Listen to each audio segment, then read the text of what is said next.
హోషేయ గ్రంథము 3వ అధ్యాయము.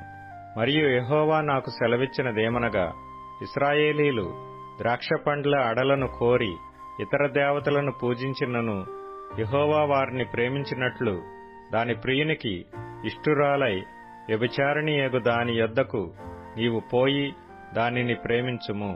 కాగా నేను 15 తులముల వెండియు ఏదుము యవలను తీసుకొని దానిని కొని ఆమెతో ఇట్లంటిని, చాలా దినములు నా పక్షమున నిలిచియుండి ఏ పురుషుని కూడకయు వ్యభిచారము చేయకయు నీవుండవలెను.